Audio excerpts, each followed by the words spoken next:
तवानाई वारे सूबाई वज़ीर इम्तियाज़ शेख जो चवणु आहे त बिजली फ़राहमी कंपनियुनि जो अख़्तियार नेपरा ऐं पावर डिवीजन वटि आहे। आईनी तौर के इलेक्ट्रिक जो अख़्तियार वफ़ाक़ी हुकूमत वटि आहे। के इलेक्ट्रिक जो मुआहिदो ख़त्म थियण में कुछ हफ़्ता बाक़ी आहिनि। नए मुआहिदे खां अॻु सिंध हुकूमत सां लाज़मी मशवरो कयो वञे। कराची में थींदड़ लोड शेडिंग ते रद्द अमल ॾींदे सूबाई वज़ीर इम्तियाज़ शेख जो चवणु आहे त के इलेक्ट्रिक बोर्ड में सूबे जी नुमाइंदगी न हुअण सबबि अवाम तकलीफ़ में आहे। हुन चयो त के इलेक्ट्रिक मूजिब मुख़्तलिफ़ इलाइक़नि में 28 अरब जूं रहतूं आहिनि।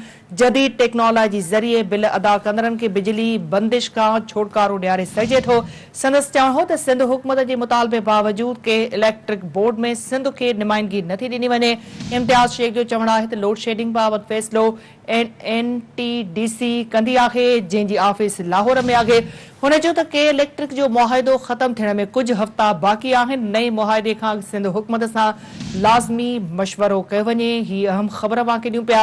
तवानाई वारे सूबाई वज़ीर इम्तियाज़ शेख जो चवणु आहे त बिजली फ़राहमी कंपनियुनि जो अख़्तियार नेपरा ऐं पावर डिवीजन वटि आहे। आईनी तौर के इलेक्ट्रिक जो अख़्तियार वफ़ाक़ी हुकूमत वटि आहे। के इलेक्ट्रिक जो मुआहिदो ख़त्म थियण में कुछ बाक़ी हफ़्ता आहिनि। नए मुआहिदे खां सिंध हुकूमत सां लाज़मी मशवरो कयो वञे। तवानाई वारे सूबाई वज़ीर इम्तियाज़ शेख जो चवणु आहे त बिजली फ़राहमी कंपनियुनि जो अख़्तियार नेपरा ऐं पावर डिवीजन वटि आहे। आईनी तौर के इलेक्ट्रिक जो अख़्तियार वफ़ाक़ी हुकूमत वटि आहे। के इलेक्ट्रिक जो मुआहिदो ख़त्म थियण में कुछ हफ़्ता बाक़ी आहिनि। नए मुआहिदे खां अॻु सिंध हुकूमत सां लाज़मी मशवरो कयो वञे।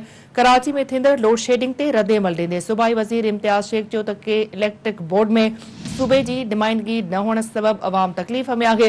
हुन चयो त के इलेक्ट्रिक मूजिब मुख़्तलिफ़ इलाइक़नि में 28 अरब जूं रहतूं आहिनि। जदीद टेक्नोलॉजी ज़रिए बिल अदा कंदड़नि खे बिजली बंदिश खां छुटकारो ॾियारे सघिजे थो। संदसि चवणु हो त सिंध हुकूमत जे मुतालबे बावजूद के इलेक्ट्रिक बोर्ड में सिंध खे नुमाइंदगी नथी ॾिनी वञे। इम्तियाज़ शेख चयो त लोड शेडिंग बाबति फ़ैसिलो NTDC कंदी आहे, जंहिंजी ऑफिस लाहौर में आहे। हुन इहो बि चयो त के इलेक्ट्रिक जो मुआहिदो ख़त्म थियण में कुछ हफ़्ता बाक़ी आहिनि।